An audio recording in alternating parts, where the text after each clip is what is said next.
sports, but they were explaining to me that last year, a year ago, it was 0-32. I said, oh, they won 32 games? They said, no, they lost. I said, oh. They said, but this year they're 24-7.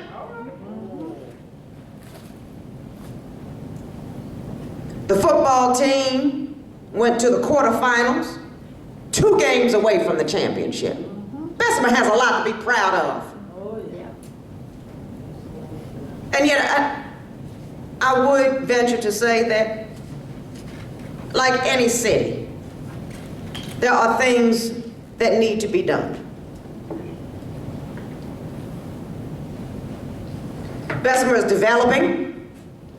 Businesses are coming. I understand that General Dollar is going to be bringing its main headquarters here. It's already here. It's already here.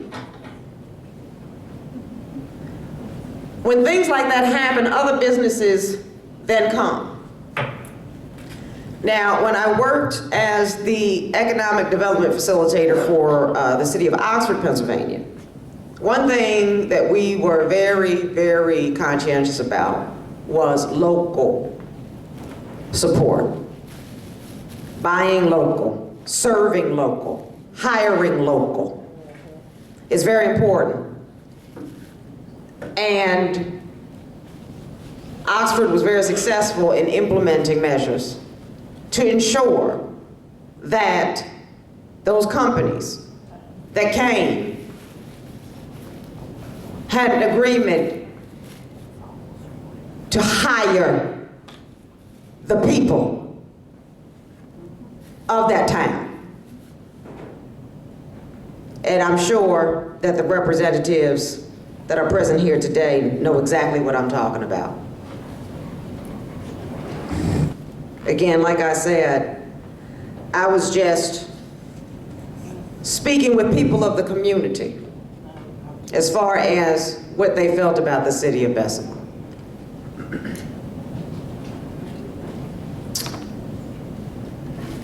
Bessemer is growing. There are some challenges, of course. You tell, I'm going to ask, if somebody, I need one, maybe two or three. If someone could share with me, what are the greatest concerns? Where unity, where there is not, where there's a disconnect, where it needs to be unified. Can somebody share with me what a concern may be, what an issue may be?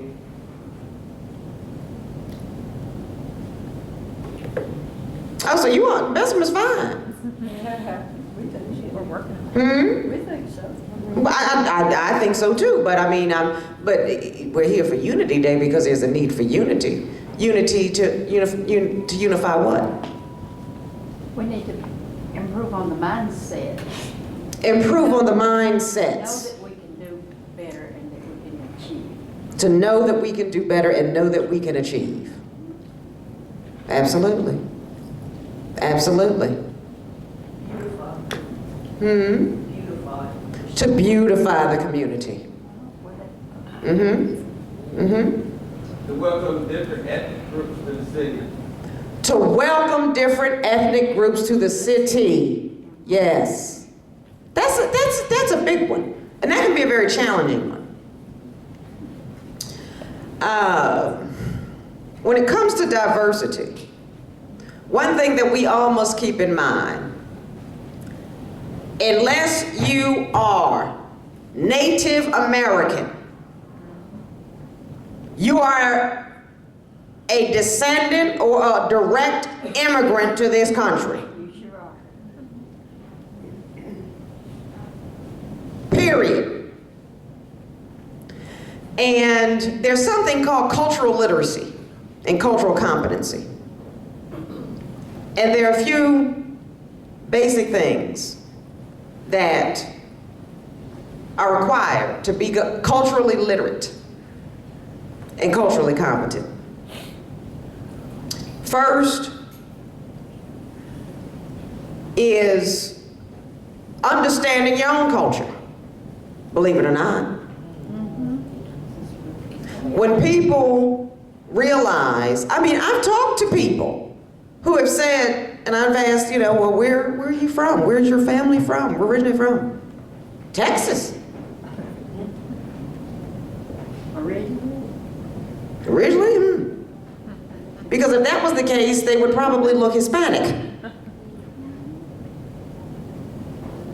Has anybody ever put that two and two together, that Native Americans and Mexicans look very similar? They're somewhat similar features. Why do you think that is? Because you can go from Texas into Mexico. Somebody just drew a line. Put this line in the sand. So this is ours up here. You go on down there and you speak all that Espanol. But it's very important that we understand our own culture. There's wonderful things online now, Ancestry.com, where you can actually go back. And I mean, you know, once you get on, it's like addictive, like the video games that the kids play and things. You know, you go, wow, you find this person and that person, this person, that person. And you know, lots of times, it can make some people uncomfortable. Because sometimes when you go deep back enough, you learn that someone in your family may not look the way that you look right now. Yeah. Oh, you're right. But, you know, that's history. America is known as the melting pot. And in order to, first of all, become culturally literate and culturally responsible, understand your own culture first. And then you have the ability to open your eyes and understand the culture of other people. When it comes to people of Latinas, Hispanic Americans,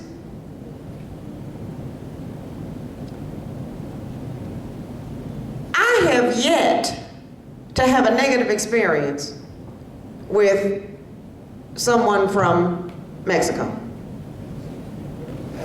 Some of the nicest people, very family oriented. They go to the grocery store, husband, wife, kids, grandmother, everybody's all together.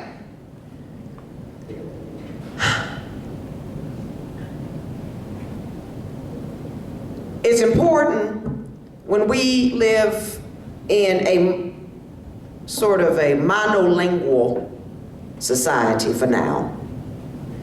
You know, first of all, a language barrier is something that can deter you.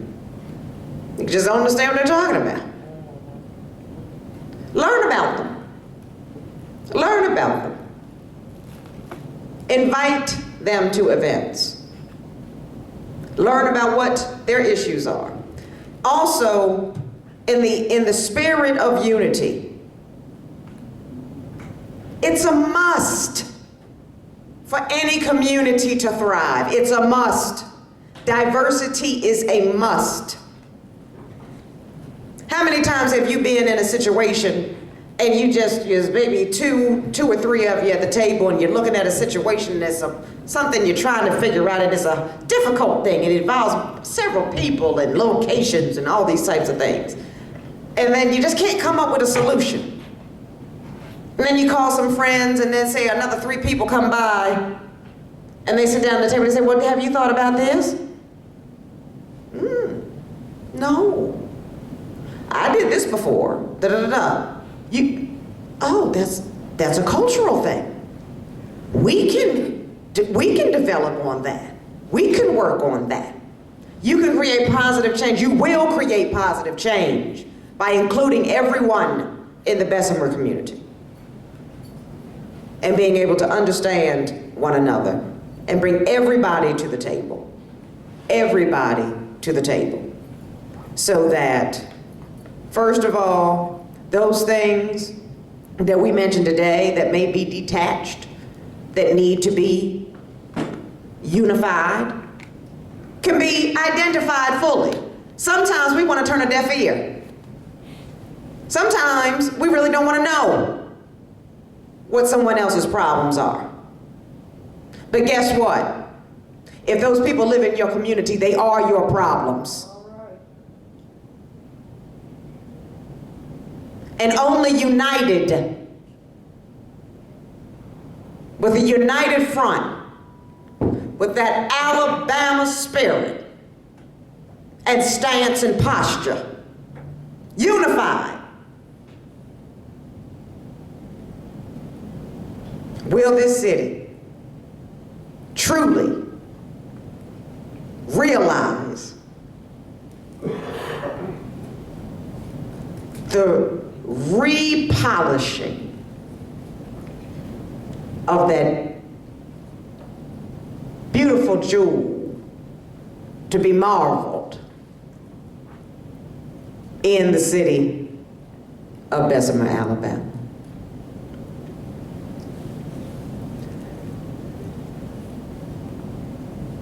I'd just like to close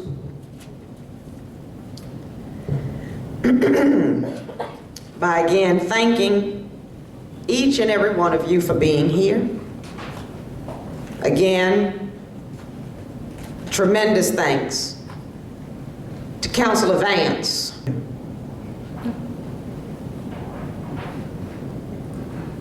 You are the chief of police.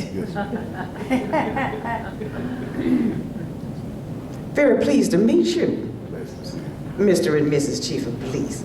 Not quite, but thank you. Not quite, well, that's all right. That's okay, it's Unity Day.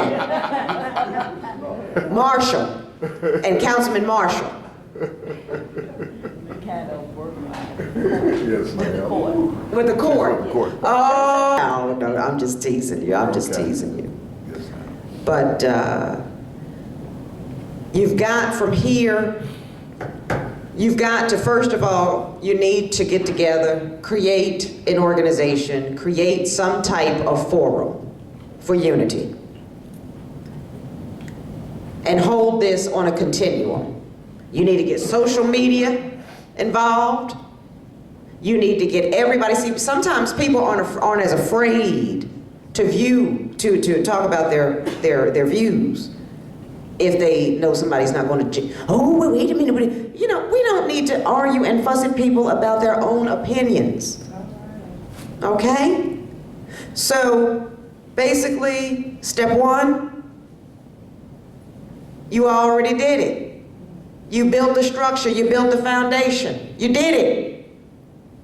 Step two, mobilize, organize a certain city-sponsored or community-sponsored unity initiative. I can just look in this room and I can see that there is enough brilliance, intelligence, drive, and will to get anything done that you put your minds to.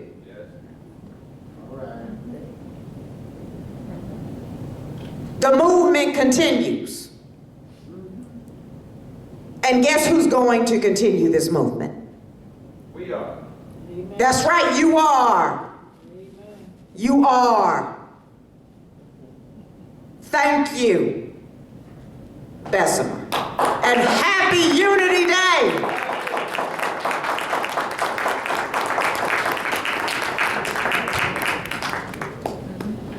Thank you. Oh, you know what? I'm so sorry. I wanted to make sure that I did read the Pledge of Unity before I closed, and it was underneath something. I apologize, but I think it's very important that we capture this. This is the Pledge of Unity that was authored by Councilman Vance, co-authored by Attorney Gregory Harris, and it reads, and let's repeat after me if you will. As a resident of the city of Bessemer, I am committed to unity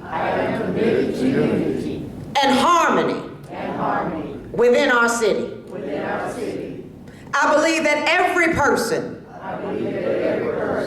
has infinite worth as an individual. I believe that every person is entitled to dignity and respect, regardless of race, color, religion, age, disability, ethnicity, or gender. I believe that every thought, here we go, and every act of any type of prejudice is harmful, not only to me, as well as those in my community. I have remorse for every thought, word, or word that has divided or will divide our city. We already have some proactive remorse. Okay? Therefore, from this day forward, I will strive to eliminate all types of prejudice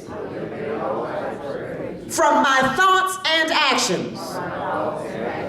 I will strive to eliminate all forms of prejudice by others at every opportunity. I will treat all people with dignity and respect. I will strive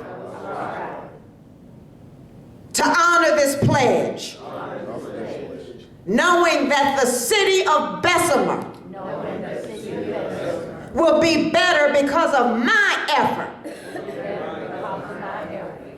And I further pledge to do all things reasonable, necessary, and within my power to bring about unity in my community, to work with others to bring about unity within our community. Thank you, Bessemer.